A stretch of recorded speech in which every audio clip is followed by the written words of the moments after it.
Bueno, me presento, soy la doctora Arlet Saavedra Romero, soy subdirectora de competencias de salud en la Dirección General de Promoción de la Salud.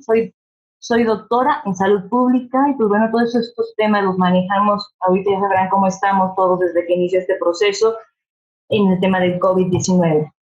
Pero bueno, complementando ya la presentación que hizo el doctor previamente, pues bueno, vamos a hablar de estas partes de medidas de protección, la parte que ya trabajamos de tanto de comunicación de riesgo, pero más específicamente, cuáles son las medidas no farmacológicas que llamamos o no farmacéuticas que están vinculadas al trabajo en relación de la, de la mitigación o la reducción de este riesgo que nos estamos enfrentando ante el COVID-19.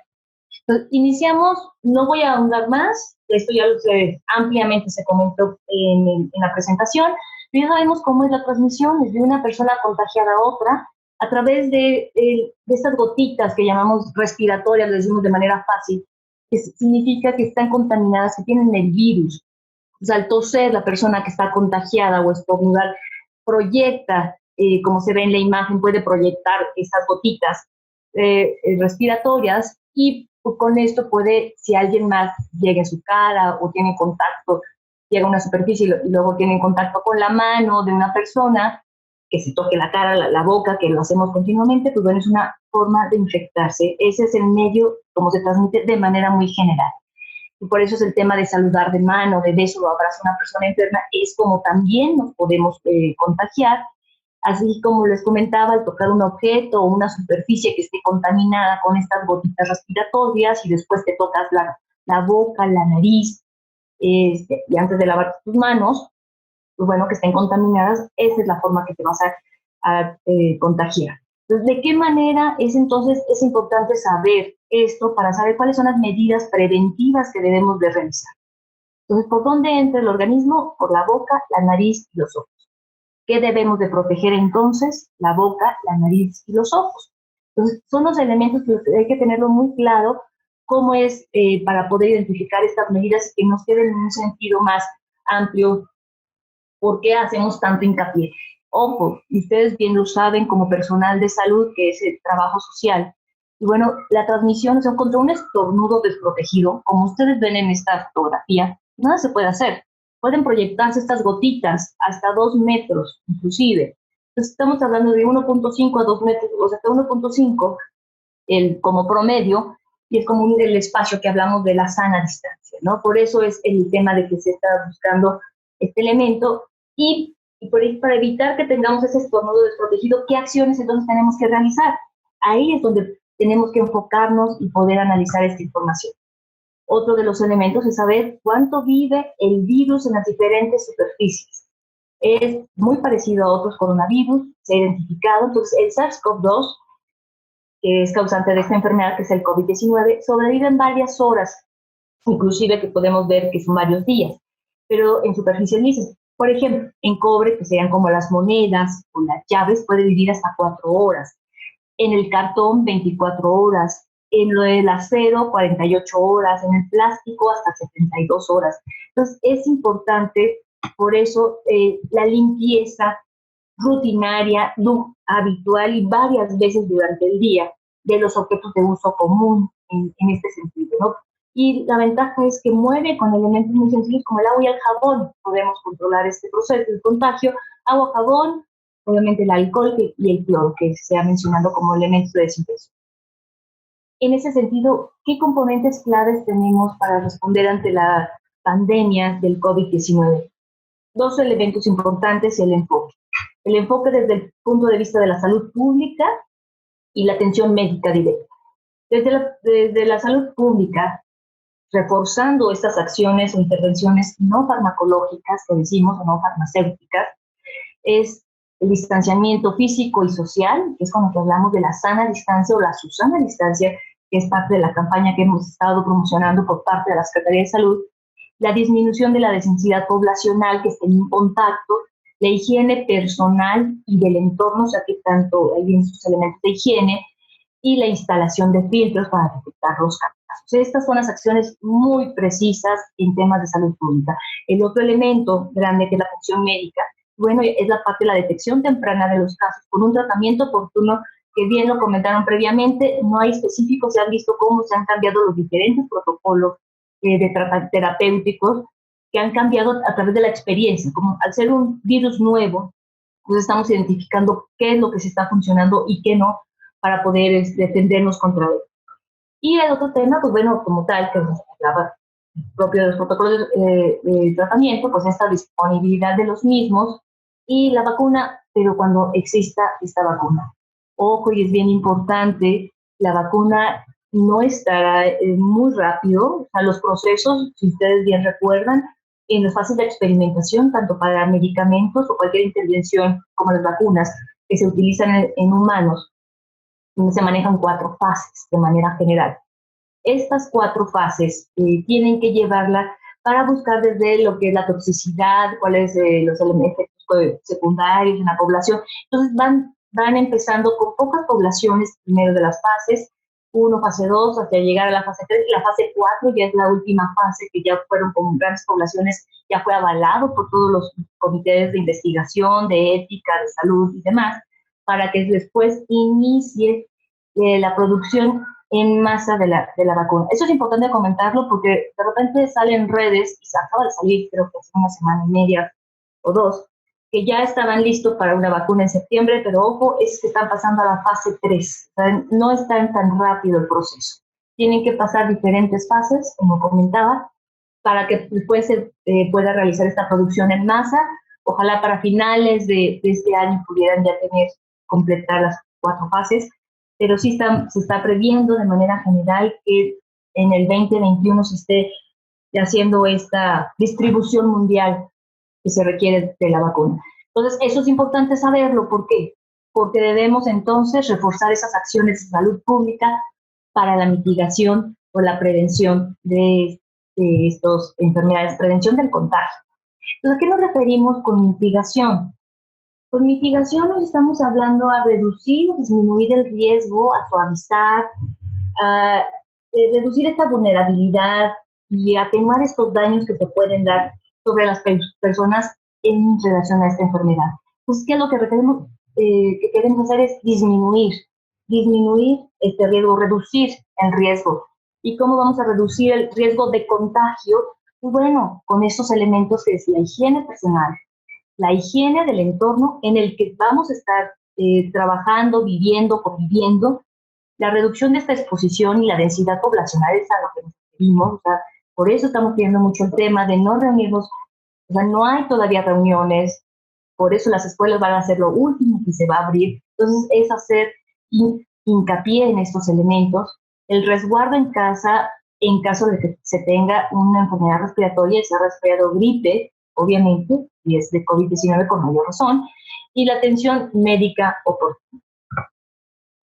En estas medidas de mitigación y prevención, con el objeto de reducir este riesgo de enfermarse, pues tenemos 3 específicamente, que las he estado comentando. Estas medidas generales son: 1, medidas de higiene; 2, el filtro de supervisión, el filtro que debe de haber a la entrada de todos los entornos, sean unidades de salud, hospitales de salud, todo entorno laboral, escuela, etcétera, y la sana distancia.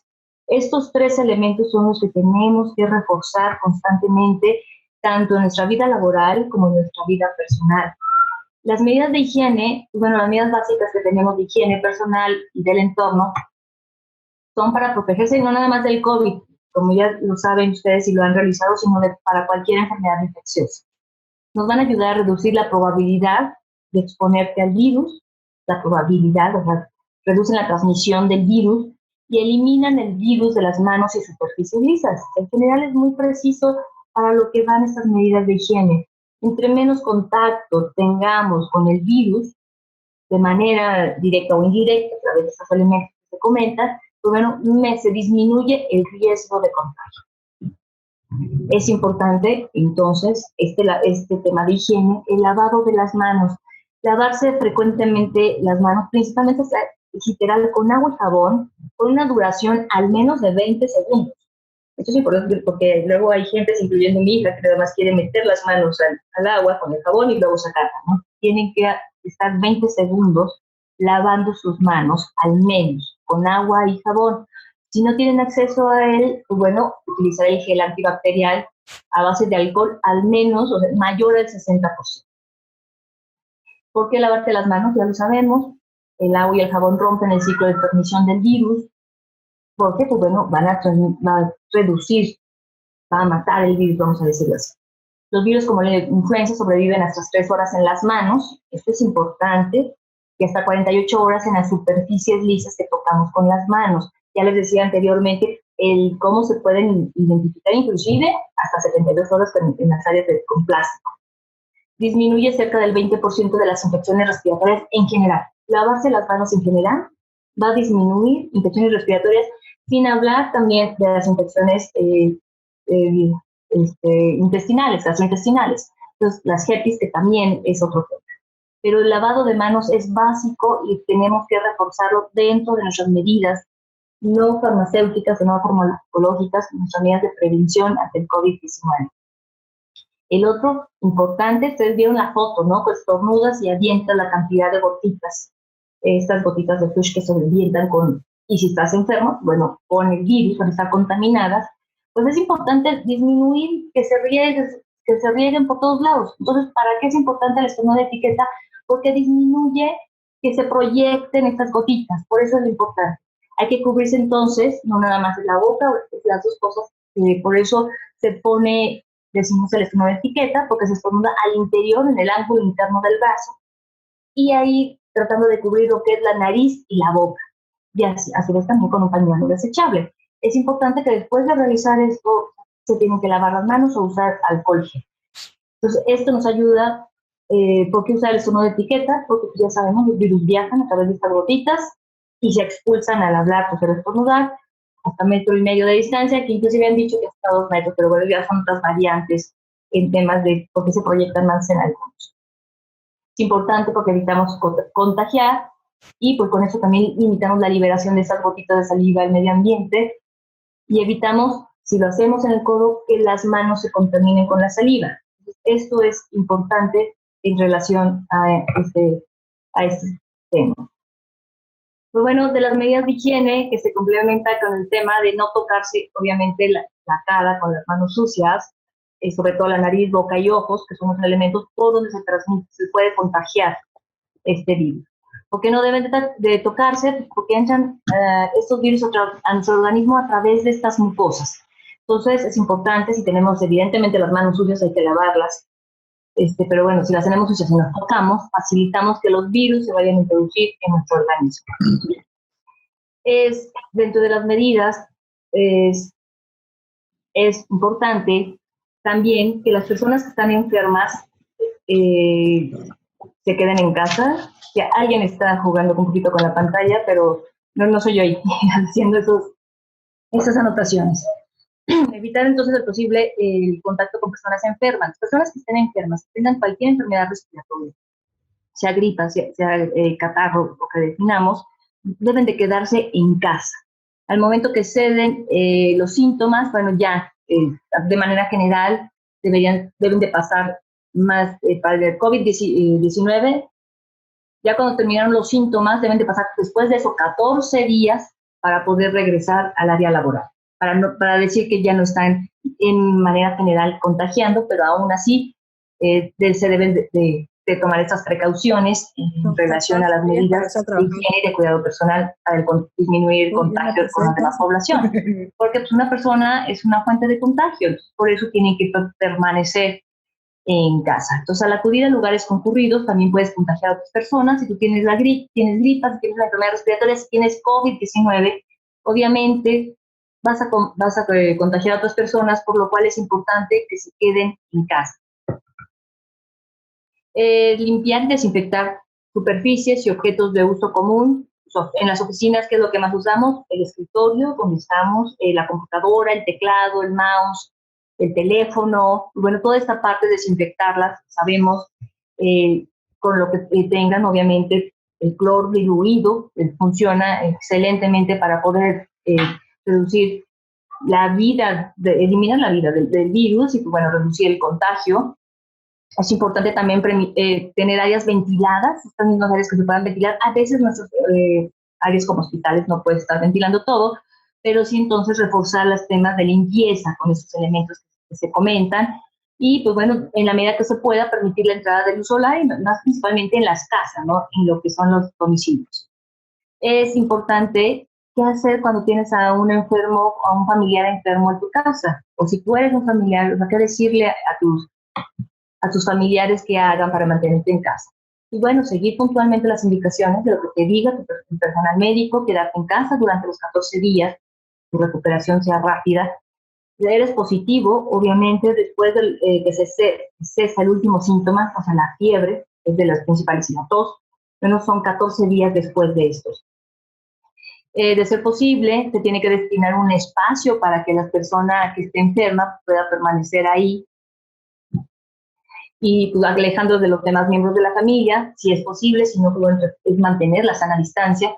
Procura que solo una persona sea quien cuida al enfermo. Si en casa hay una embarazada, una persona de 60 años o más, o algún grupo vulnerable de los que ya se denominan por hipertensión, diabetes mellitus o inmunocomprometido, pues bueno, evitar que ella cuide a la persona enferma y se acerque a esta persona. Disminuimos el tema del contagio y ya que sabemos que esos grupos vulnerables muy frecuentemente se complican, como se han visto en las estadísticas. No aceptar visitas, no realizar reuniones sociales, obviamente, y mantener la sana distancia. No es de que está enferma la abuelita o que está enferma la mamá y que van a verla para ver cómo está, ofrecer la ayuda o el apoyo, que eso lo hacemos mucho en nuestra cultura. No se aceptan visitas cuando se está enfermo y mucho menos en el tema de COVID-19. Lavar o ayudarlo a lavar sus manos frecuentemente con agua y jabón, utilizar este gel antibacterial con más alcohol mayor al 60%. Perdón. Los pañuelos, y utiliza el pañuelo que usted debe utilizar, pañuelo para estornudar a la persona enferma, y estos pues hay que desecharlos en una bolsa, amarrarlos y tirarlos a la basura. No dejarlos en un lugar abierto que pueda después desplazarse y contaminar otras áreas. Dar una alimentación correcta, diariamente verduras, frutas y por lo menos 2 litros de agua simple al día. Separar los alimentos, las bebidas, platos, vasos y cubiertos del enfermo, y esos se deben de lavar con agua y jabón, y si a eso también le puedes aunar lavarlos con una dilución con cloro. O sea, dilución con cloro es que por cada litro de agua, o sea, son 10 mililitros de cloro del comercial que se vende de manera general, y con eso también se puede, después de lavarlos con el jabón, los puedes reusar para lavarlos. En caso de que la persona esté enferma, tenga dificultad, tenga esta dificultad para respirar, o tengo una fiebre persistente con esta dificultad para respirar, inmediatamente hay que llamar al 911 para esta orientación, para que pueda ser trasladado a un hospital más cercano. El 911 les dirá cuál es el hospital que puede trasladarse y que tenga áreas o espacios para poder atender al paciente. Y de manera general, pues la limpieza y desinfección, o sea, que es lo que ya hemos estado comentando, que se requiere sanear los entornos y las superficies. Ya hablamos del espacio laboral, de trabajo, escritorio. Bueno, en general, obviamente también es la casa. El entorno y superficies deben estar limpias. De manera cotidiana se debe de realizar la limpieza. Primero, agua y jabón para eliminar suciedad, y también tiene un proceso para la limpieza. Y después la parte de desinfección y utilizando el tema del cloro o algunos otros elementos. Los procedimientos de limpieza se realizan con cualquier jabón disponible, no hay uno específico. El agua puede ser fría o tibia, realmente no hay algún elemento que nos diga cuál es la temperatura en la que debe de estar. Recomiende lo que diga el producto de limpieza que utilizas, es la temperatura del agua que se debe utilizar. Esto es importante porque luego está el tema de que si quien tiene que usar agua muy caliente, o sea, realmente eso no es el tema. Puede ser el agua templada, el agua como sale de la llave, como se puede utilizar. Además de esta limpieza permanente de todas las superficies del entorno con agua y jabón, es necesario realizar ese proceso de desinfección para asegurar que el virus del COVID-19 y otros también puedan ser destruidos y evitar los contagios. De manera general, ¿qué es lo que se realiza? Limpiar y desinfectar. Primero limpias con agua y jabón. En segundo, el tema del cloro. Es por litro de agua, desinfecta con una solución de cloro de uso doméstico, es lo que puedes utilizar. Para pasarlo también por las superficies, por toda la casa, dejar que esta solución desinfectante simplemente cloro comercial sin ningún problema, actúa entre 2 y 3 minutos y después se puede enjuagar con agua. No hay algo específico, diferente, algo más complicado que realizar, es esto. Lo que es de gran relevancia es no hacer mezclas, con otros elementos. Por ejemplo, ¿por qué se han dado? Que vinagre con cloro o amonio con cloro u otros productos de limpieza o cloro y agua oxigenada o agua con agua caliente, realmente se generan, y hemos que se han tenido problemas, se generan gases tóxicos que los inhalas y eso ya te va a ocasionar problemas a tus pulmones. Eso es importante decirlo, porque la gente no pensando, la población pensando, bueno, es que si le pongo cloro y le pongo algún otro elemento que sé que también limpia o que también desinfecta, pues se va a potenciar el efecto y no, se potencia el efecto de los gases tóxicos que se generan en la combinación. Por eso es importante hacerlo. ¿Qué es lo que hay que limpiar? Tapices, pisos de alfombra para aspirarlos, con lo que tienen que utilizarse con las aspiradoras. En este caso, si tienes el equipo de desinfección, por ejemplo, las áreas laborales, deberá tener un programa de mantenimiento preventivo permanente. Eso es importante en las áreas de limpieza, saber cómo están manejando las diluciones con cloro y que tampoco hagan esas combinaciones que les comento, porque pues, se generan esos gases tóxicos y pues, ocasionan problemas a nivel pulmonar, obviamente. Ya no es por por un proceso por el COVID-19, sino ya es por un contaminante químico que va a generar el problema pulmonar. Es importante seguir los procedimientos que te dice las soluciones de limpieza, como ya se ha comentado, usar cubetas por separado para soluciones con jabones, detergentes, los desinfectantes y agua para enjuagar y cambiar con frecuencia las soluciones para reemplazar los paños sucios por paños limpios, utilizar artículos de limpieza de microfibra. De manera general, son recomendaciones que se hacen para el tema de limpieza y desinfección. Realmente son elementos sencillos, el tema es la constancia y cuántas veces al día lo estaremos realizando, las veces que se necesite. Que es importante de limpiar, por ejemplo, muy frecuentemente son las perillas para abrir las casas, las puertas de la casa. Esos elementos son tocados todo desde el exterior, ¿no? Entonces, esos estarlos 3 veces al día, no sé, una vez al menos. Es importante estarlos lavando, limpiando con este paño, con solución clorada, como comentaba, pero diluida, no cloro directo. Y esto es importante identificarlo y poder realizarlo de manera frecuente. Ustedes, cuáles son las zonas que más se tocan dentro de las casas, dentro de los trabajos, y realizar esta limpieza. Los filtros de supervisión. Es otra de las intervenciones generales que me han mencionado, de las no farmacológicas, de gran relevancia. ¿Para qué son necesarios nuestros filtros de supervisión? Para detectar los posibles casos que a lo mejor no se dieron cuenta desde su casa o minimizaron el proceso y fueron a trabajar. Posiblemente los detectes ahí y es la oportunidad de regresarlos a su casa en estos filtros de supervisión, a regresarlos a una atención médica y evitar un contagio de sus compañeros de trabajo. Entonces, es importante por eso estos filtros de supervisión. Por eso es indispensable ponerlos en filtros que concentren a más de 50 personas, qué tipos de entornos, también las escuelas, lugares de trabajo, que ya decía, centros comerciales, estadios, teatros, etcétera. Cualquier lugar donde se vaya a concentrar población o se vaya a concentrar personas, debe haber un filtro de supervisión. ¿Dónde se debe de poner? En la entrada de los edificios, de cualquier edificio o el entorno al que se vaya a entrar, y allí debería estar un filtro de supervisión para garantizar que las personas pues, no tengan, vamos a pensarlo, no contagiadas, y entonces se disminuye potencialmente este riesgo de contaminar o contagiar a otros. Por eso el proceso es muy específico de hacer los filtros. Y sí, si se detectan febrículas, fiebres, y regresas a la persona, detectas con las preguntas y los síntomas, cómo se ha sentido durante esos últimos días, 7 días.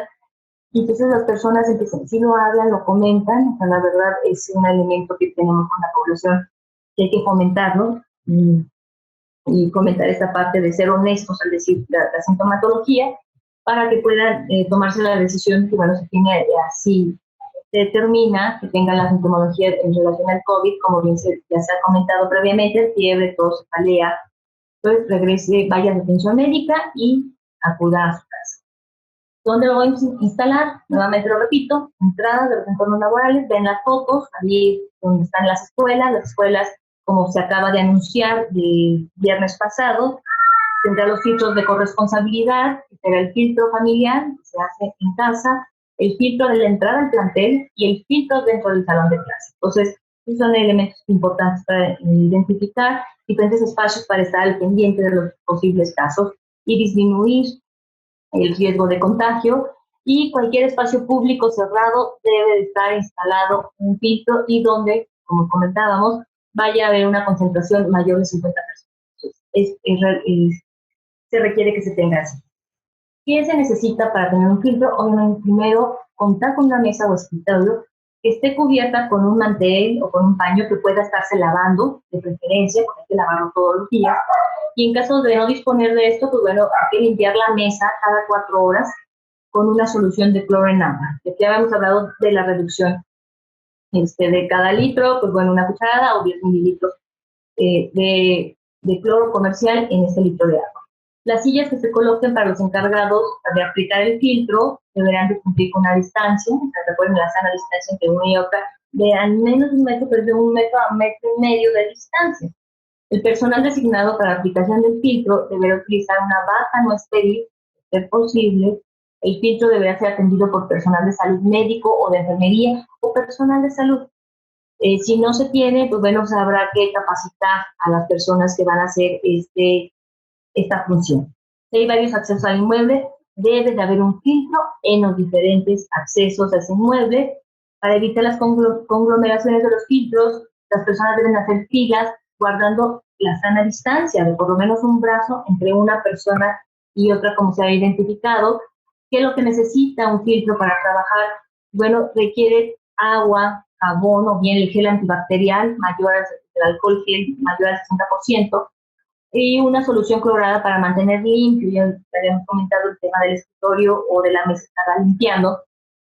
Pañuelos desechables, bote de basura para poner los desechos, debe de evitarse esa acumulación de los desechos, y necesitas de tu tiempo, pues bueno, tirarlo, no dejarlo ahí por una semana, ¿no? Al día estarlo tirando. O por turno, si ya se llenó en un turno, pues bueno, tirarlo. Termómetro no mercurial, es recomendable los de tiras plásticas o estos infrarrojos. Esos son los que se recomiendan realmente para hacer la toma de la temperatura, y cuestionarios de detección de signos y síntomas que van en relación al interrogatorio de los síntomas más frecuentes que se tienen para identificar en el personal que vaya a entrar. En caso de detectar alguna persona con fiebre, como se les había comentado, o con síntomas respiratorios, hay que remitirlo al servicio médico más cercano para que hagan una revisión, y obviamente pues también tendrá que acudir a su domicilio. ¿Qué se requiere de tener en el cuestionario? Un cuestionario de detección es muy simple, de la fecha de aplicación del cuestionario, el nombre del entrevistado, o sea, a quien se le realiza la entrevista, nombre de la persona que realiza el filtro, también es importante ponerlo en este cuestionario que se presenta, y preguntarle a la persona tal cual si en los últimos 7 días ha tenido alguno de los siguientes síntomas. Recuerden, la pregunta es directa: es fiebre, dolor de cabeza, tos, dolor muscular, dolor de articulaciones, enrojecimiento de ojos, descubrimiento nasal, dolor de garganta, dolor torácico o dificultad respiratoria. Entonces, a lo que estén comentando que sí lo han tenido en los últimos 7 días, pues se pone en el apartado de sí, obviamente, o los no. Entonces, presenta los síntomas sí o no. Entonces, bueno, es importante tenerlo, también apuntarlo, y la firma de quien realizó el filtro. El cuestionario, pues bueno, se aplica, porque presentaron los síntomas, se pone que sí, y se envía al servicio de salud, al paciente, bueno, a la persona, perdón, decirlo paciente, pero a la persona que se le hizo en el filtro. En el caso, y se le da se corta, en el cuestionario, en los lineamientos viene, y viene para formar el formato como de manera tamaño carta, está en 2 partes, y es la parte de medio hacia abajo, vamos a decir, de la hoja. Y pues bueno, se le da aquí cuándo fue la fecha de aplicación, que es el nombre del entrevistado, este cuestionario y con estas recomendaciones que viene ahí, si presenta tos, fiebre, dolor de cabeza asociado con el resto de los síntomas, acude a su unidad de salud más cercana a su domicilio. Se recomienda permanecer en casa para evitar contagiar a otras personas y, bueno, son recomendaciones generales y se conserva ese talón que comprueba la asistencia. Esto es importante tenerlo en relación a las personas que se puede realizar en los filtros de supervisión. Si de manera es complicado el tema de aplicarlo todos los días, pues bueno, se hace la encuesta de manera verbal. Al momento de que sea positivo, una de las respuestas se puede, es una cuestión de hablar de los recursos. Lo ideal es que se les haga todos los días el cuestionario, pero viendo que el recurso tendrían que priorizar para ver en qué momento se realiza, a los que son positivos, para que tengan una constancia que el filtro de supervisión no los dejó entrar porque tienen síntomas positivos y tienen que acudir a un centro de salud. En ese sentido es la recomendación que hago. Y el otro elemento, o la otra medida general, recuerden que una es la higiene, el tema de medidas higiénicas. El segundo es esta parte de la atención, esta parte y el tercero es la sana distancia. ¿Qué es la sana distancia? Son las medidas sociales para reducir la frecuencia del contacto entre las personas para disminuir el riesgo de la propagación de enfermedades transmisibles como el COVID-19. Recuerden nuevamente esa foto donde está la persona estornudando, tosiendo, se ve cómo proyecta las gotitas de saliva. Pues por eso es el tema de hacer este elemento de sana distancia. Abran los brazos, la amplitud de sus brazos y la amplitud de los brazos del otro. Esa es la distancia al menos que se sugiere que se tenga entre las personas. Doctora Arlet, sí, doctora Arlet, disculpe que le interrumpa, nos van a cortar justo a las 5 en punto, entonces solo le pediríamos si puede concretar con el tema para cerrar y poder avisar que mañana nos conectamos a las 3 de la tarde en punto y todas las preguntas y observaciones las pueden enviar al correo para poder dárselas a la doctora y contestarlas. Doctora Arlet, si quiere cerrar por favor su presentación. Gracias, discúlpenos. Cierro precisamente con esta, no, si te entiendo, no se preocupen, los temas luego de la tecnología nos llega, pero bueno, la presentación se va a quedar. El tema, el tercer elemento, componente que hablábamos es la sana distancia, es importante identificarlo. En todos los lugares tenemos que medirlo. En el trabajo, cuando van al súper, en el elevador, cuando van en la calle, es importante reforzarlo, mantener esta distancia para disminuir el riesgo de contagio. Yo terminaría con esto, porque el siguiente tema era de los mitos, en relación al tema de que hay mitos y realidades, pero lo podemos retomar en otro momento, ya para no estar con el estrés de que se nos corte la transmisión. Y nuevamente les recuerdo los 3 elementos indispensables de las medidas de mitigación y prevención: medidas de higiene, el filtro de supervisión y la sana distancia. Es lo que se estará reforzando a través de esta nueva normalidad que estamos ya afrontando a partir del 1 de junio. Yo con esto me despediría y dejaría, estaría al pendiente de las preguntas o comentarios que se tengan, para después, obviamente, no ahorita porque ya se nos cierra la transmisión, y con esto terminaría lo que sería mi presentación. Muchísimas gracias. Muchas gracias, doctora Arlet. Les agradecemos a todas y todos su participación de parte de la Federación Nacional de Colegios de Trabajo Social de México. Mi nombre es Norma Angélica Gómez Ríos. Gracias por su participación. Nos encontramos mañana a las 3 en punto. Envíen, por favor, sus preguntas al correo. Buenas tardes.